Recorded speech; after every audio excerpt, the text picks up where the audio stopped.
Welcome to GREEDWATCH2018, a Common Writer O's recap podcast. This is episode 36.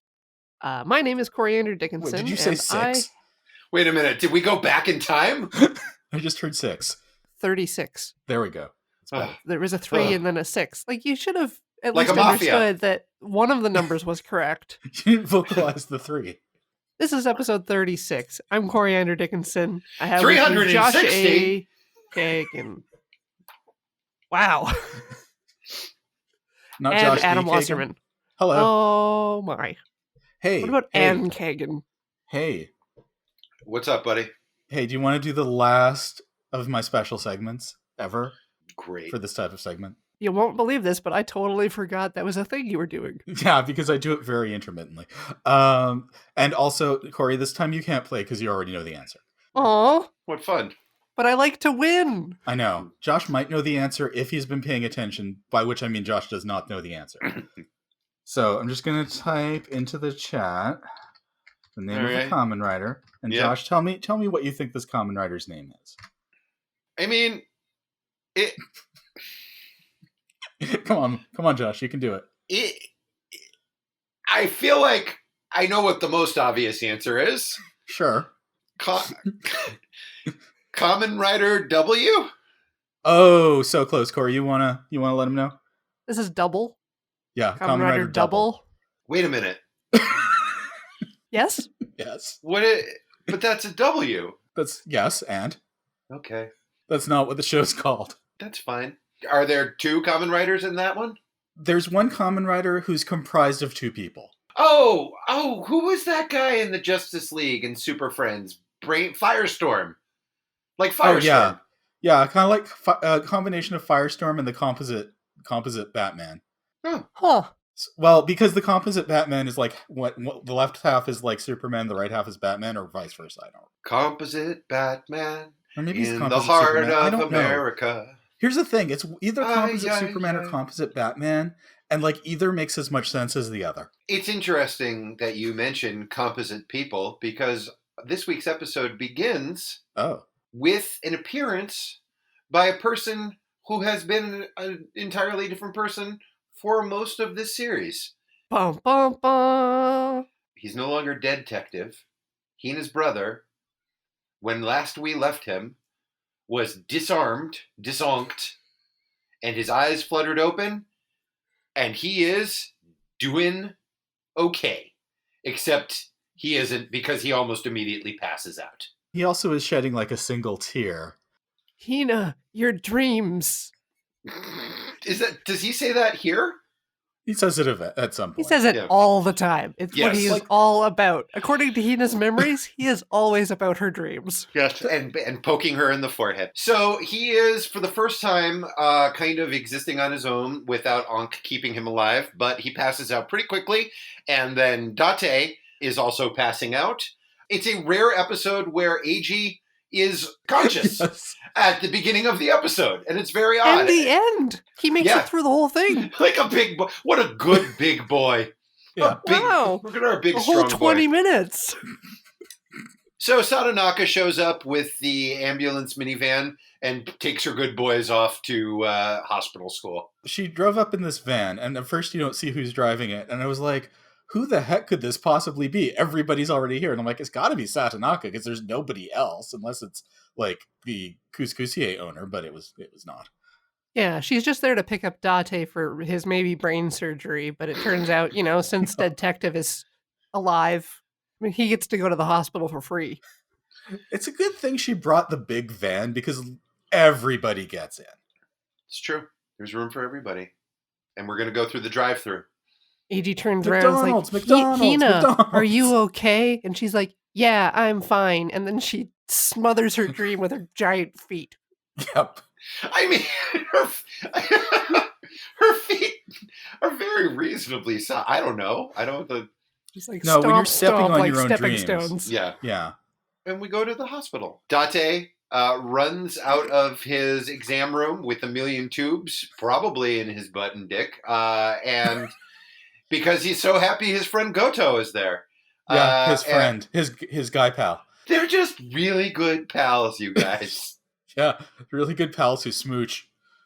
Really good pals who get excited even when they are not wearing clothes save for a smock and a bunch of tubes. He's out there to see his buddy.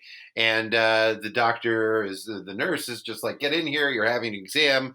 And Goto's like, oh, you. And they kiss for 45 minutes. Well, and Date pulls the worst move, which is like, hey, I'm a doctor. As you know, when even you, though you may be a professional in whatever field, when you are being helped by somebody else, you really should try to tell them that you know how to do their job better than they do. No. The only medical drama I've seen is House. And that sounds exactly like what a doctor would do. That's a good point. My God, now I just want, that's the spinoff I want. I want House, but with Date. Yes.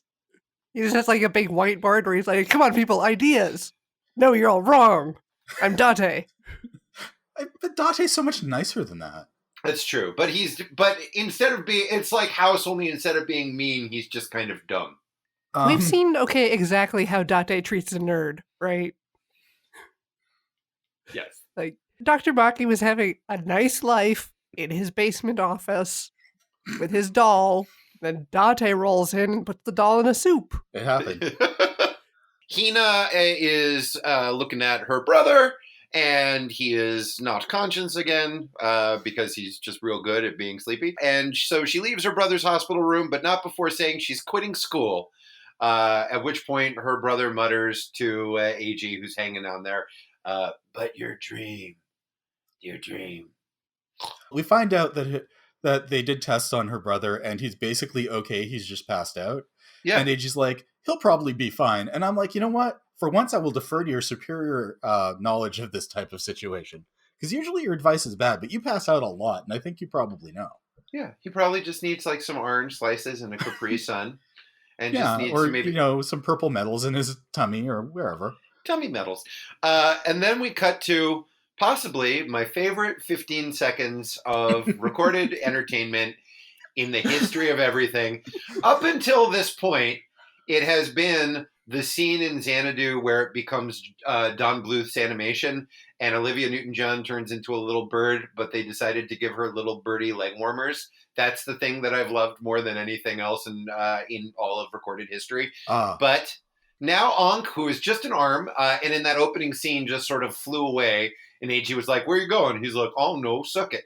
And I don't even need a body. It's probably just stupid and it smells like butts. Outside, it's raining, it's dark, it's gloomy, and we cut to Ankh. He's like a fucking sad hobo. He's just like, it's pouring rain, and he's just walking the Boulevard of Broken Dreams. The car drives past and splashes him.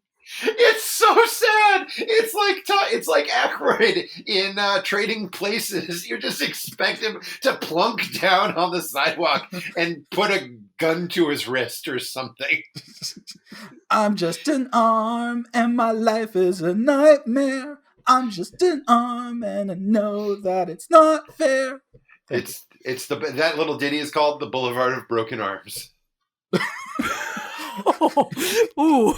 It's much darker than the other one. I don't want to walk down that If you boulevard. think about it, it's much darker than the other one. Well, what are you going to do? There's a lot of snapping noises. Wait, do you go there after your arm's broken, or do you go there and your arm becomes broken? That's an important distinction. Inconclusive. Am I going to be having dinner with a nice lady, but somebody keeps snapping breadsticks and I just can't concentrate? Yes. Okay. How will you be having dinner with your arms broken? No, I mean, I walked down that street and all the snapping noises, and now I just can't. I'm just trying to make a Better Call Saul reference, okay, guys? Jeez. Oh, yeah, I don't watch television. But that is not true. Anyways, so it's sad. It's sad and hilarious and pathetic, and yes. he like Ankh himself, just a lone arm against the world. I wanted him to like start trying and hitchhiking or something, just like going through. Yeah, instead he finds some like concrete stairs to huddle under, alone, shivering in the cold, waiting for some nice body to adopt him. Well, just play the sad music from the Hulk. Do, do, do, do. He's standing around a very tiny garbage can with fire in it. He's got the smallest bindle you ever saw. It's just got core metals in it. It's just a chopstick and a cocktail napkin. Oh no, he's got one of those tiny little cocktail umbrellas that he's trying to hold above his little But it's all torn because they're not supposed to repel water. Yep. You count the medals 1, 2, 3. It's the credits and the title of this week's episode: Broken Dream, Body, Greed Revival. I have Return of the Greed, but yeah. Take these broken dreams. We're at Maki's house. Maki Manor. Kazari's on his case. Or he's on Kazari's case. Because Kazari lost that fight. Like a Wimpus. Certainly not intentionally. It was. And Kazari's like, wouldn't you like to have more friends? Vaguely? Like, that doesn't sound like Maki. Yeah, it's a scene mostly about nothing. And then we throw to Uva and his giant coin house. Yep. He's got his drum kit with his friends on top. And it is full-on Frankenstein lightning raining. He's got his Missoula medals and his Gamel medals, and he is going to revive them, but not with all of their medals, so he's stronger? Did I get that right? Yes. Okay. It's so that they'll want to come back, because they'll want something still, as far as I could tell. Also, also so he can take them in a fight one-on-one. Yeah. Yes. Well, it's funny, right? Because he's like, okay, Gamel's pretty pliable, so I'll give him 4. That's fine. Missoula, 3. And then he proceeds to put like 3 Gamel medals and 2 Missoula medals on top of their draped cell medal forms. And I'm like, wait a second, is he just like skimming off the top? But turns out he just wanted to do like a cool, I'm going to throw these last medals into you thing, which is fine. I have many questions. Oh, okay. What are... Because, okay, so to set the scene, it looks like a crime scene, only fabulous. Because there are 2 bodies laid out, 2 vaguely humanoid insectoid-shaped bodies with their satin silky coverings.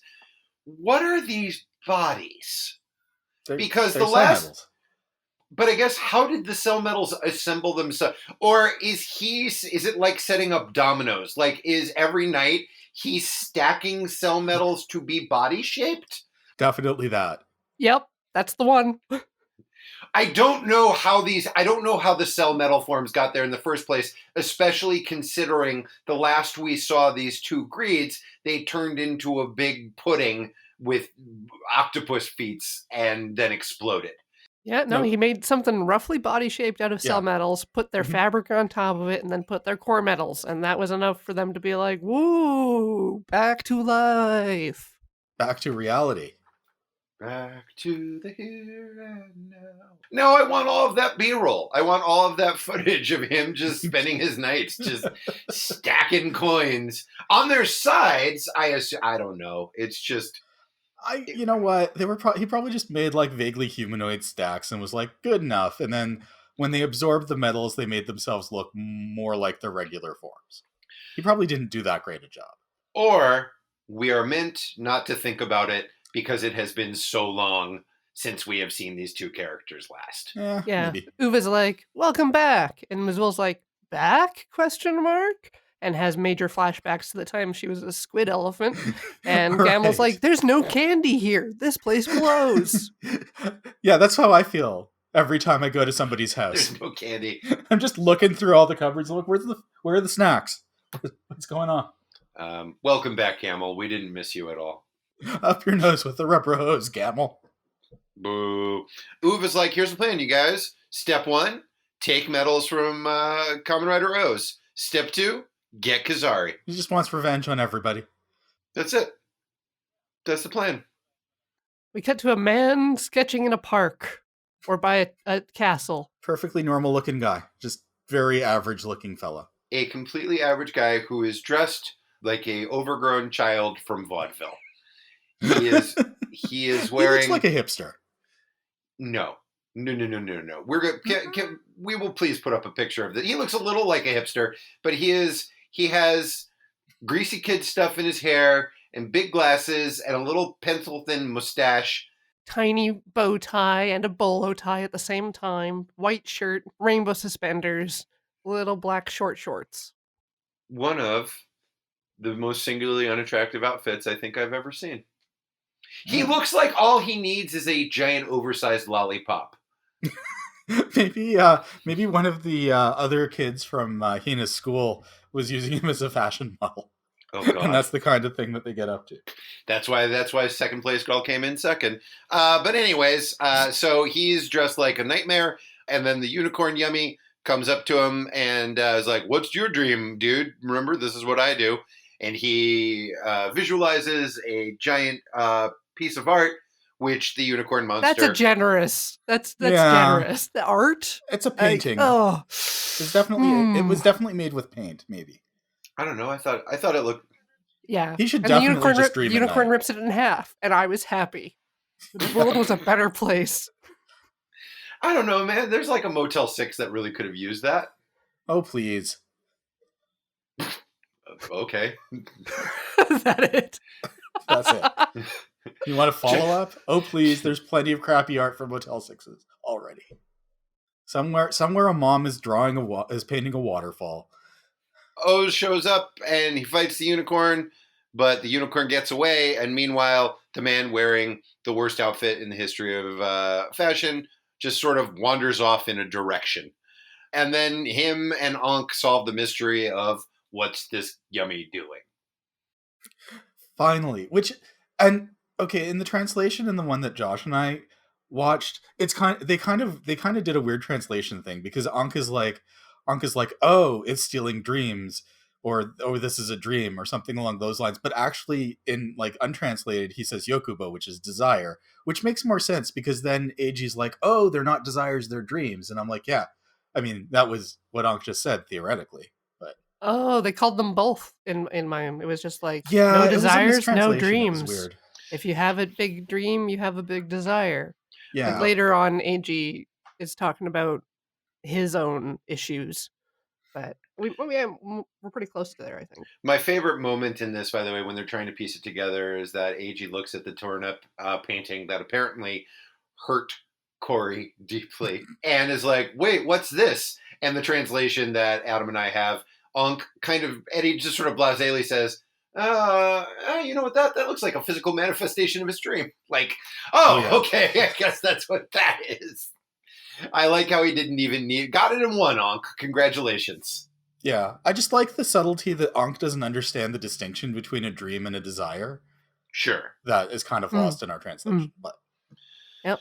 We cut to first place loser, who is walking up the stairs to Fashion Academy, and two chatty Cathys run up behind her, are like, hey, did you hear? Hina turned down the trip to France and quit school. She hasn't been here for ages. And I'm like, is this not the same day? What? It's the same day. Yeah, did we jump like 5 days ahead at this point? Because it sort of seems like maybe we did. I also want to posit that we live in a world without text messaging, and at Fashion Academy, it's the work study job of these two girls to just run around and kind of transmit messages. Oh, they're like the shadow girls from Utena. Sure, yeah, that's what I was getting at. Mm-hmm. I know, Josh, you're very familiar with Revolutionary Girl Utena, so yes, big Utena fan. We are. Josh, guess what our next podcast is going to be? Oh my god, I would love to. Oh, you have no idea. Three white people talking about Utena? But specifically someone with zero frame of reference trying to... Josh, if you think this is mind-boggling. That's the part that makes me understand that my brain's disintegrating, because now it's just like, oh yeah, this is a pile of coins, then it became a thing. Great. Fine. You're this just all getting makes inoculated. Perfect sense. Yeah, well, might as well get inoculated for something. Anyway, Whoa, so blah blah blah. She's quitting, and second place school is like, I better go find Eiji or somebody. So she goes to the couscousier. Well, she's just real mad. She's like, oh hell no, no. This will not stand. I lost my dream, and she got it, and I will be damned if I let her give up. So she storms into the couscousier, but Hina isn't there. Nobody's seen her. And Eiji and her talk. They try and go to find Hina at the hospital, and she's not there either. And then we see badly dressed painter boy, and he is in medical trouble. Yeah. Oh, at this point, I would like to say that I kind of started shipping like Hina's friend and AG because they kind of seemed like they made a good team. Huh. I'm like, no, they make a pretty good couple. They seem to be on this roughly the same level. Yeah, she's got day player written all over her though. Like, well, I don't know about that. Just because she's wearing like stockings that don't go up to her knee, there's no reason to. And a very short, like red plaid skirty thing. I don't know. It's a good look. She definitely goes to a fashion school. Fashion Academy. Oh yeah. Mm-hmm. And you know what? Like, she's upset because she promised her dad that she would totally give up on all of her dreams and wants and desires if she didn't win the test. Yeah. And Hina is now giving up. And it appears to be more of an emergency because Suspenders Man is in a coma. So now AG actually worried. Yeah, so they go to Hina's, and look, she's fine, guys. She's just sitting around, staring into the middle distance, cutting up all of her clothes with a giant pair of scissors. Okay, Josh. I know there's some kind of movie reference I could make about this, but I couldn't pull one up. I'm sure you've got one. Dead Again? Okay, sure. Good. I was going to say The Great Gatsby, but that's just like throwing everything out of your closet onto a bed. Oh. Yeah. No, Dead Again is very, very scissors oriented. Okay. That is a movie I have to assume does not hold up at all. Probably not. A lot of bad American accents. Robin Williams doing nothing in particular. And then just scissors. Anyways, they go to Hina. She's cutting up all of her clothes, and then she passes out because she had her dreams removed. And when that happens, you get sleepy. Did AG give Hina's friend his good advice yet, or not yet? We get into that? Not yet. We're almost there. We're almost there. Let me know. First, Ankh isn't around being an arm, and the revived Greeds are like, we're gonna get you and your core medals. But Ankh has tricks up his sleeve. So yeah, like Mazul lashes him with like a water thingy, and then Gamel's grabbed onto him and is like, "Give us your stuff!" But he actually manages to overpower Gamel, a fully grown greed man. Well, he uses the immense power of his finger. And then eventually he hides under something and gives them the slip. Except that he is an arm that could just fly into space if he wanted to. Like, I'm not sure. I don't know how high he can fly. I mean, I don't think he's going to go live on Mars with Dr. Manhattan or anything. But, like, if you can fly, there's no reason to hide. It depends on how far and how high you can fly. I guess. Fast. I guess. But he gives him the slip. Yeah. I think hiding under something is perfectly okay. I mean, maybe he's doing it because he expects that they're looking in the sky because he can fly. He's like, chumps are never going to look for me here under this piece of concrete. And now we're hanging out with Goto and Date. Yeah, in Date's house. Yeah. Oh, you mean the lab? Dr. Maki's former lab that he got pressured out of by Date, who's a big bully. I think that's exactly how that happened. That is exactly how that happened. That's exactly what happened. And Dr. Goto is checking out these x-rays like, bullet brain, it's bad. And he looks into Date's eyes, Date's big eyes, and he's like, Date, stop doing stuff that's going to get you killed. And Date's like, Goto, I promise you, I will never die. And then they smooch for like so long. That is a tough promise. This is exactly what happened in Team America. Goto's like, stop going after money. You should be chasing your own life. Yeah, but Date's like, I got to keep doing this because I can't give up my dream. But he doesn't say what his dream is. Okay, his dream is obviously to make enough money to get surgery so his bullet doesn't keep going into his brain. Like, I feel like if that could happen, that would have happened already. Maybe it's extremely... Wait, what part? Well, I think it's inoperable. Like, I think he just needs a lot of money. I mean, if that were the case, then he could say to Kugami, hey, I'll be right as rain if you just take this bullet out of my head. I don't think that's how Kugami rolls. Yeah, probably not. I think Kugami's like, no, prove how much you want that bullet out of your brain by doing the stuff I need you to do. Anyway, so we leave them to smooch for 45 minutes. AG and second place gal, well, they just have a little talk about dreams. They just lie on the side of a hill and watch clouds pass overhead, and they're like, what are your dreams? What do you want to do with your dreams? And AG gives his usual terrible advice, which is something. It's something along the lines of, if you rush dreams, then they're just desires, which is like, I guess. Okay, but AG does give her some like good advice in that he basically says like, just because you told your dad that you would do something doesn't make sense, doesn't mean you have to actually do it. What if you just like tried talking to him again and explaining like properly instead of making a dumb bet? Yes, that part is which true. is actually good advice. That is reasonable advice. He also by says, the way, you're an adult. He also says that the larger your dream is, the longer it takes to fulfill. Oh, which like is he not... knows anything about large dreams. He doesn't have any dreams. He said he had a big dream and he tried to do it too quickly and it blew up. Ugh, and now he doesn't have any dreams at all. Not a single one. Nope. And then Ankh walks in, back in Detective's body.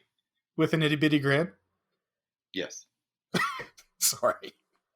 And Ankh's back, and shut up. He's just back, and it's fine. They chase after the unicorn yummy, and the unicorn yummy attempts to squish AG's dream. But shock, he doesn't have one. This isn't going to work. They've been telling us this for episodes and episodes. His dream begins to manifest, and What? It is the entire planet of Earth. I thought they were going to do like a, synecdoche thing and just have like, okay, his model of the world is going to be bigger than the actual world. Oh. And so now it's going to be like a world within a world. Oh, but no. John Malkovich thing where his dream is himself. No. Corey, I have been involved in a decade-long class action suit against the producers of Cinedoche, New York. If this is what you're referencing, the worst movie ever, one of the worst movies ever made. 2 hours of my life that I will never get back. Okay, Josh, wait. Joshua A. Kagan, hold right up. I hate that movie. It's garbage. So I just want something on the record for our listeners, just so they understand you better. So yes, I also call it Synecdoche. No, that was chose not to this time. So Josh, I didn't correct you. Synecdoche, New York is. You're saying that Synecdoche, New York is one of the worst movies you've ever seen. Yes. But you like Rise of the Skywalker. I enjoyed it while I was watching it, and then after that sort of initial glow wore off, I saw it with Kayla and one of my dearest friends, Amy. We saw it at a Disney-owned theater in Hollywood that had like a floor show beforehand and lasers and robots and shit. And I ate popcorn and drank a big soda, and for 2 hours and 47 hours, I was like, "This is fine. It's all my space buddies, and they're just working things out." And then, like a week later, I was like, "Oh, that was terrible. That would have been bad. What an awful movie." I was questioning our friendship, but look, if we not that two white but men. Now I am again. So I guess we're back to square one. I thought for what Cinedoche, whatever, New York, Philip Seymour Hoffman pees root beer into a sink, the movie. I thought for what they wanted to accomplish, they failed miserably. Whereas with Xanadu, they knocked it out of the park. Josh, you know that we're now going to have to do a podcast about Synecdoche, New York, right? You can never make me watch it again. Never. I think I probably can. No, you definitely can't. We're not even allowed to leave our houses. The borders are all closed. It's not going to happen. Anyways. That just makes it easier. So now Nobody's going to miss you for days. Now a question of physics. So the monster, we have learned, the unicorn monster, visualizes people's dreams and then gives them actual shape and weight and substance so we can tear it in half. Yeah. Uh-huh. And deliver such scathing lines as "dreams are for sleeping." Ugh. Yeah. Yeah. Third place is you're fired. If now I want Alec Baldwin to play this unicorn. As do I. If the unicorn had been successful in physically manifesting AG's dream, which I guess involves the entire planet Earth, and I'm going to assume keeping it safe. So if the monster had managed to visualize it and make it real, then everyone would have died. Did you ever see Melancholia? I did not. Oh, But okay. yes, Well, if you've seen Melancholia, that would have happened. I have Except with less Kirsten Dunst. I have seen the 1950s classic When Worlds Collide, which is similar. I don't know that that's really the same. Well, it's a planet crashing into another planet. Yeah, okay, maybe it is then. Less Von Trier, I bet. Yes. Well, it doesn't matter because the unicorn chickens out and is like, whoa, this is too big. Go away. Back in that guy's just head. like waves it off. And then the whole gang shows up and they fight. For like 1,000 hours. Yeah. Date and Goto show up, they get in the fight, and then Uva and the Revived Greed show up and they fight, and everybody fights. Date and Eiji are surrounded, and Eiji's like, you know what? I think it's purple metal time. And everybody's like, boy, come on. You know what happens with the purple metals. You get all crazy pants. And he's like, no, hang on. I think this time I got it. And it is a rare occasion. Eiji's right. He does got it. And he go all purple. Yeah, and Missoula and Gamla are like, who's that? Whose medals are those? We've never seen this before.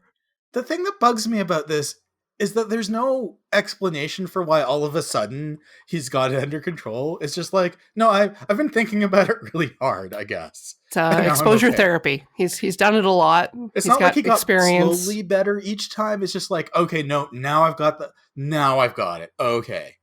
Uva, Missoula, and Gamel go yipe, yipe, yipe, yipe, yipe, and they run down some, generic alley where they run right into Ankh 2 and Kazari. And Ankh 2 and Kazari are like, hey, but what if us? How do you feel about being with us and doing us things? And Uva's like, don't you remember that time that Kazari stabbed you in the back and took all your medals? And they're like, yeah, but Uva's a jerk too. Yeah, I remember that time you did that also. And so Uva and Missoula join up with Ankh 2 and Kazari, and then this was not clear to me, murder Uva? Basically, yes. Yep. And then get their medals that he was carrying back, which kind of justifies them doing it because he was, holding out on them. And they get their pants back, and it's delightful. Hina wakes up from her nap. Yep. Yep. At the hospital. Yeah. And I think the unicorn got destroyed at some point, right? It did.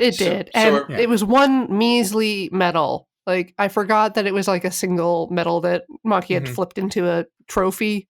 And I was like, these yummies are not worth anything. Second place girl delivers her line like her lift is waiting for her because Hina wakes up and second place girl is like, oh my God, you're awake. That's great. And Hina's like, in my dreams, I saw Oni-chan. He was shining. And this is a lot to take in. And so what second place girl does is says, okay, bye. Yeah, pretty much. Glad you're awake. Coolio. I didn't like you to begin with. Bye.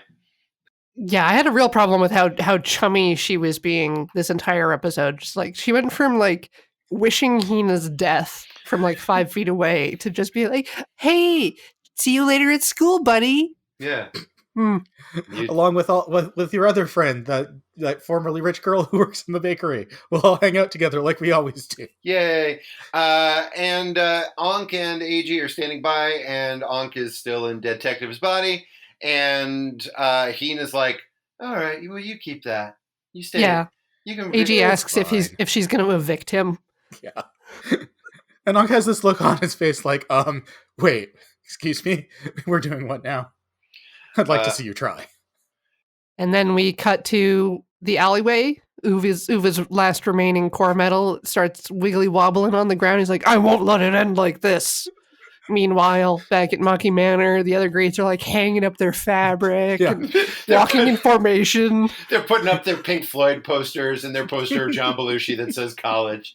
They're like, we're moving in, bitches, we're back. And then they kind of reservoir dogs it up the stairs, and they're evil, and everybody's back. That's basically the facts of life in Maki's Mrs. Garrett.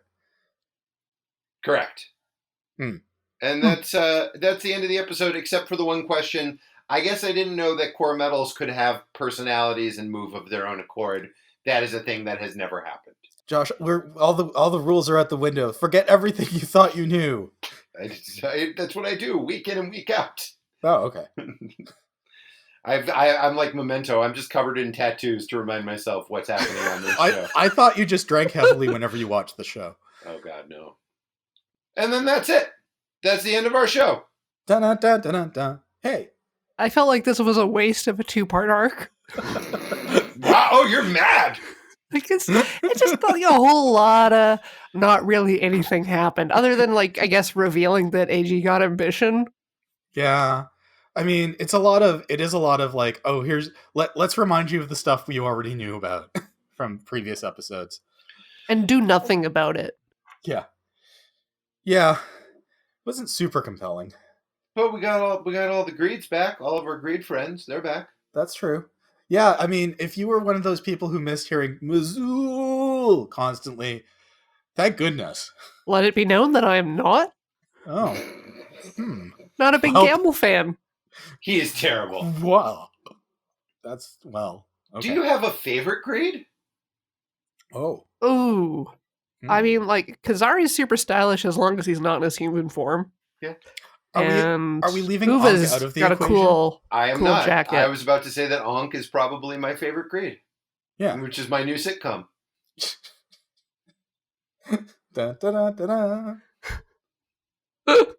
And they did it. It was dumb. It was fine. It's fine. Look, Yeah, we are charging toward. We got like 12 episodes left.